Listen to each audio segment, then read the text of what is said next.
congresista, a quien vamos a saludar esta mañana, y pedirle, Martín, ¿cómo estás? Gusto de saludarte, leyéndote como todos los domingos y escuchándote siempre, un poco aquí en I99, darte un espacio para que nos comentes, porque siempre es importante conocer tu idea de lo que pretendió hacer o pretendieron hacer en la asamblea unos vivos que siempre piensan que todos somos bobos, así como los seguros, las pólizas de seguros, tú lees siempre las letras grandes y quisieron pasar por ahí algunas cosas chiquitas para la impunidad, para la reserva, etcétera. Es decir, dañar, hacer, sin importar, lo decía Ramiro la semana pasada, luego lo que podría incluso golpearlos a ellos mismos. Así que quisiera comenzar por ahí, Martín, ¿cómo lo ves? Y luego seguir en el diálogo contigo. Buenos días, querido amigo.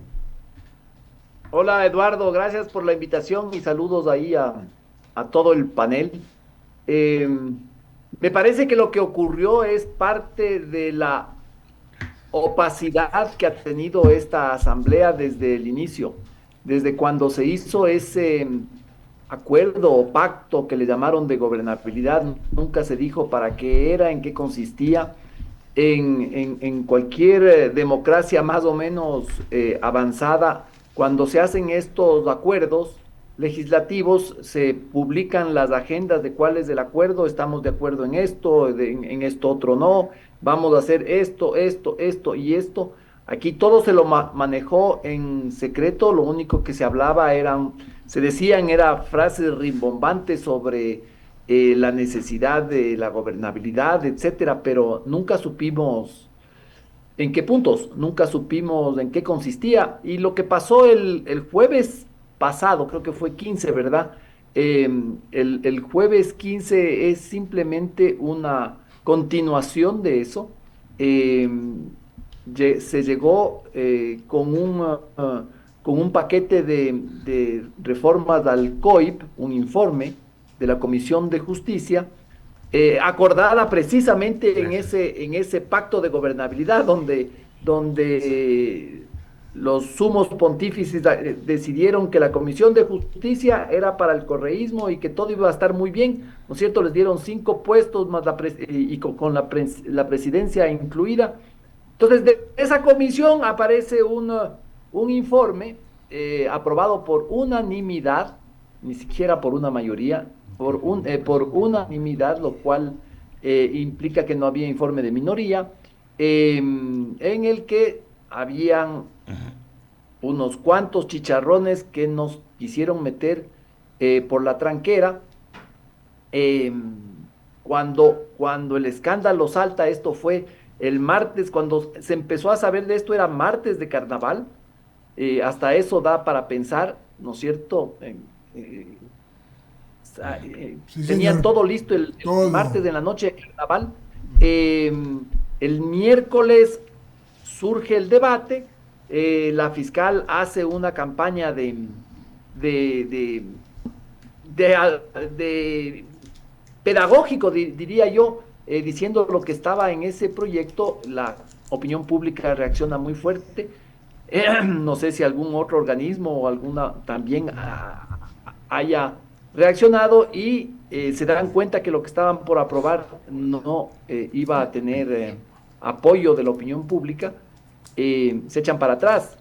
Se echan para atrás. Ese día jueves a nadie se le ocurrió decir que estas reformas las metieron por debajo de la mesa, dijeron que no estaban de acuerdo, los socialcristianos dijeron que no estaban de acuerdo con unos artículos. Los de gobierno nunca dijeron nada, en esa sesión no participó ninguno. eh, Se emocionó que se vote se mencionó que se vote por segmentos, ¿verdad? Eh, nadie hizo mayor drama, o sea, sí, no estamos de acuerdo con eso, estamos de acuerdo con este otro, eh, y, y chao. Ahora, Dice. como 4 días más tarde, 5 días más tarde, resulta que están indignados, que les han hecho una trampa, que el presidente de la comisión que el presidente de la comisión les jugó Barcelona, y que les metió este articulado que busca la impunidad de Correa, etcétera. Pero para que eso se crea, para que ese cuento sea creíble, era necesario que el día jueves 15 reclamen, pues, ¿no es cierto? Cuando a uno le roban el celular en el bus, uno grita, pues, ladrón, ladrón, ladrón. Pero no está esperando, pues, 5 días para decirme robaron el celular hace 5 días. Entonces, suena todo muy extraño. Todo es parte de esta opacidad de la que te comentaba. Entonces, Yo, ahora sí, esas reformas no valen. Veamos qué pasa este jueves. Este jueves va a ser eh, la, la nueva sesión donde van a votar, me parece que la moción me parece que la presentó Vicente Tayano, el presidente de la comisión Cedeño acogió. En esa sesión estaban de amiguísimos con Cedeño, ahora resulta que Cedeño es el villano del cuento que les metió por la tranquera claro. los artículos que benefician a Correa. Entonces veamos qué pasa. Creo que eso no va a ser aprobado, obviamente, y yo creo que ya eso no, afortunadamente no va a ser aprobado, pero eh, veamos qué ¿Cuál pasa, es? ¿no?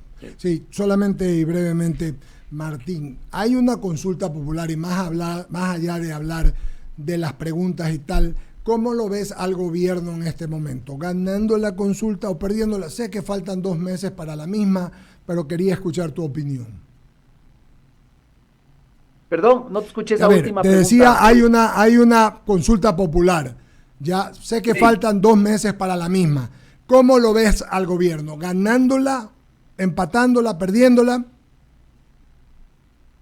yo, a ver, te puedo hablar, si es que esa encuesta sería hoy o mañana o este domingo, seguramente ganaría. Veamos en 2 meses.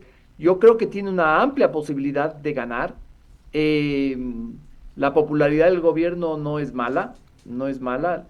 Este gobierno finalmente tiene el mérito de haber hecho algo que nadie se atrevió a hacer.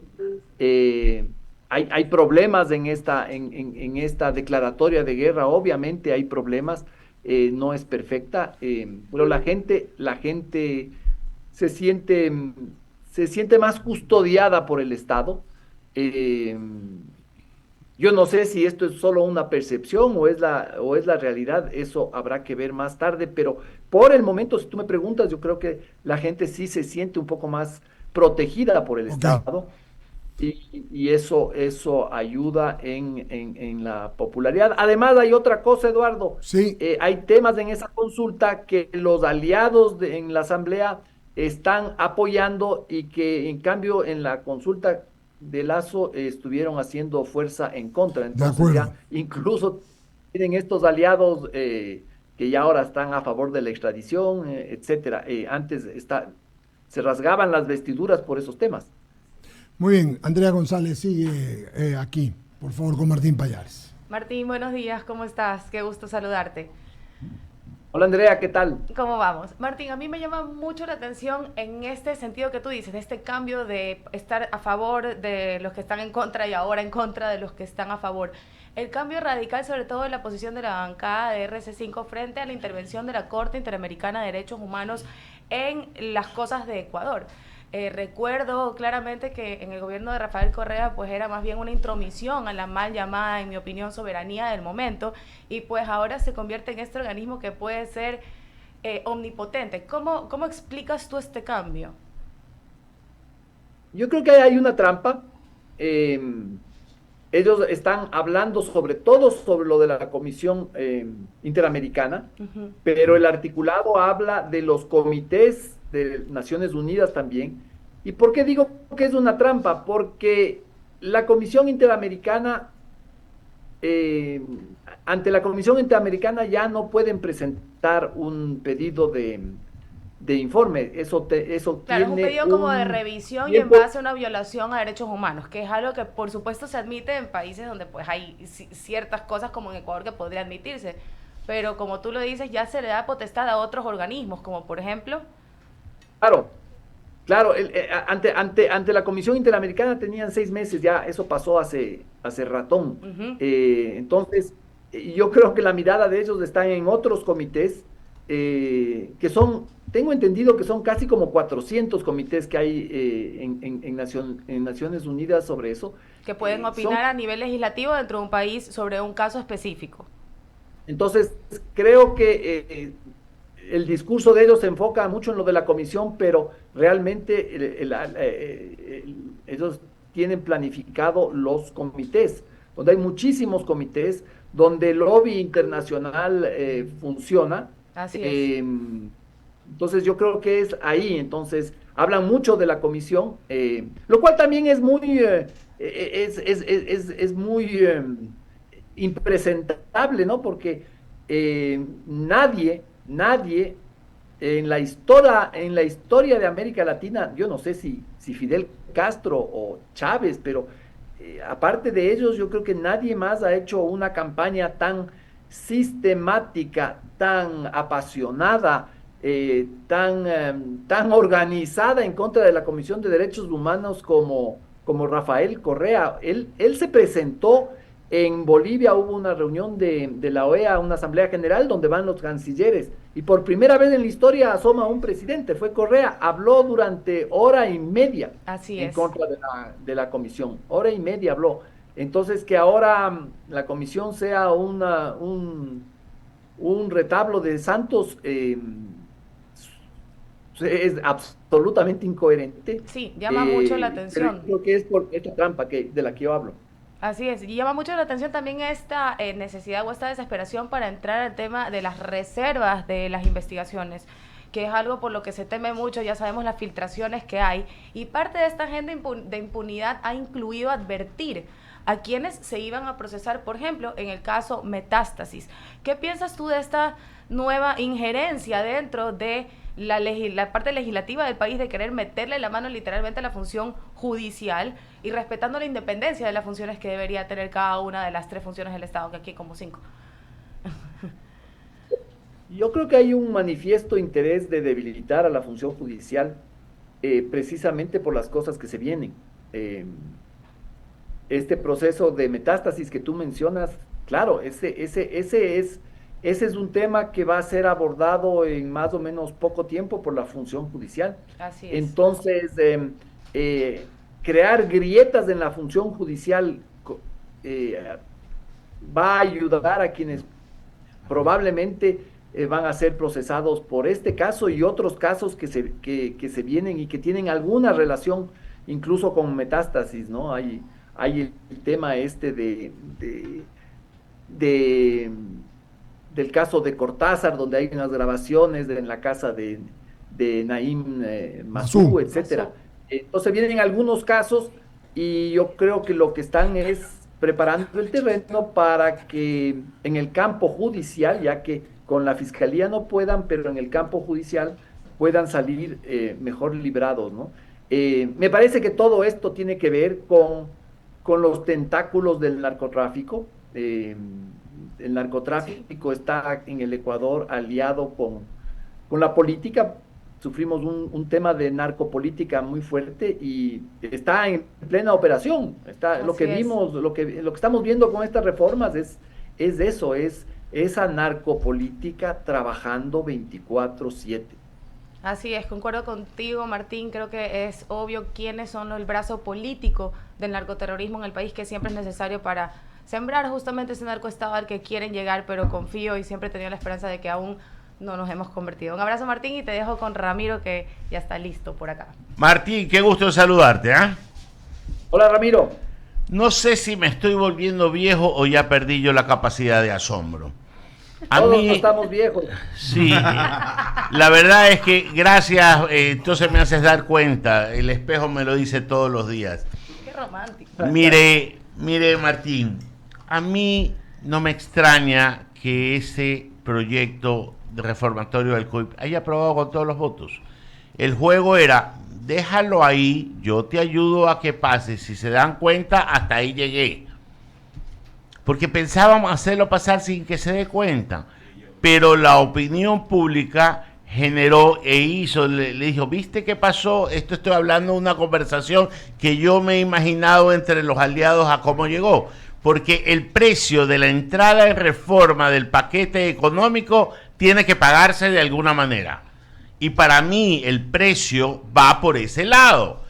Yo te apoyo hasta que se den cuenta. Si se dan cuenta, ahí tengo que recular porque tampoco puedo irme en contra de los sabios de la Grecia que están diciendo que esto no se puede.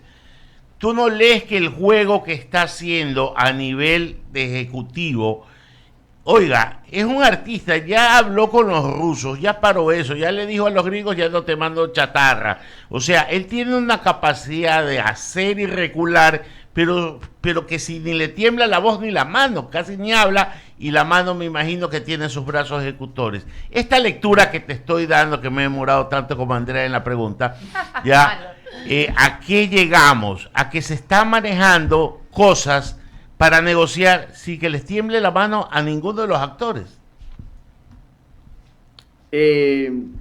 Totalmente, o sea, es clarísimo lo que tú dices. Yo no sé cuál sea el estado de ánimo de los que quedaron con la bata alzada, ¿no? Pero sí, quizás es parte de la conversación. Tú me ayudas hasta que puedas, y si no puedes más, bueno, ya veremos por dónde más, pero esto evidentemente fue una especie como de asalto, ¿no es cierto? Nocturno, en nocturnidad, como dicen los penalistas, y les falló, entonces, claro, cuando hay un asalto a un banco y falla, los que están de campanas dicen, no, yo estaba vendiendo chocolates aquí afuera, nada más. Eso ocurre. Entonces, esa conversación que tú estabas imaginándote, me imagino que es perfectamente posible. Yo no descarto que hayan habido otras llamadas a decir, hey, esto no puede pasar. O sea, así como tú te imaginas una conversación, aquí me voy a imaginar una llamada desde la Embajada de los Estados Unidos que digan, hey, nosotros estamos poniendo una platita para poner en orden todo esto, y si ustedes me hacen venir a todos estos sentenciados por la ventana, eso ya no me gusta. Entonces, yo sí, no vea, lo que pasa es que hay tantas negociaciones, mini negociaciones, que terminan haciendo un todo de gobernabilidad. Este presidente pelea cada batalla por separado, y me estoy dando cuenta que hasta ahora las va ganando porque los precios que paga son los que debe de pagar. La gente se asombra y dice, es que este acuerdo no tenía nada escrito. Discúlpeme, le voy a poner un ejemplo burdo. Si usted va con una dama a un hotel por horas, ya no le tiene que decir a qué va, pues, ¿no? O sea, si usted ya se junta... Tal vez van a ver Netflix. Claro. Sí, es una buena posibilidad. Entonces, cuando usted se junta con estos actores en un acuerdo, no le tiene que decir a la opinión pública para qué están yendo.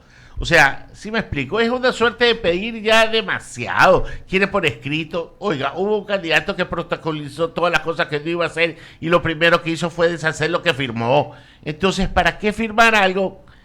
Lo obvio no se pregunta, dijo el filósofo Juan Gabriel. Sí, no. Ramiro, tienes absolutamente razón. Yo creo que estamos pecando de ingenuos, ¿no? Totalmente. Y por eso nos ven la cara, pero siempre tenemos algún recurso de malicia para empezar a sospechar, y creo que ese recurso es el que muchas veces ha frenado estos avances. No nos olvidemos la cantidad de veces que el correísmo ha querido hacer dar este golpe por otros mecanismos, y hasta ahora no les ha salido, porque la opinión pública finalmente siempre rechaza el tema de la impunidad. El tema de la impunidad, yo siento que para la opinión pública todavía es inaceptable. Creo que si algo debemos alegrarnos de cómo funciona nuestra sociedad es eso. Ya son varios intentos, y ahí está la opinión pública. Friega que friega. Y muchos de estos intentos no pasan. Así es, Martín, agradecerte por habernos atendido a esta hora de la mañana. Muchísimas gracias, querido amigo. Siempre es satisfactorio conversar contigo. Muchos saludos. Gracias, un abrazo Martín, buenos días, periodista y querido amigo Martín Pallares, que siempre está con nosotros y lo comentamos y conversamos con él, editorialista de Diario Expreso. Abrimos espacio en las emisiones Y publicitarias. decimos, atención, Bolo, atención.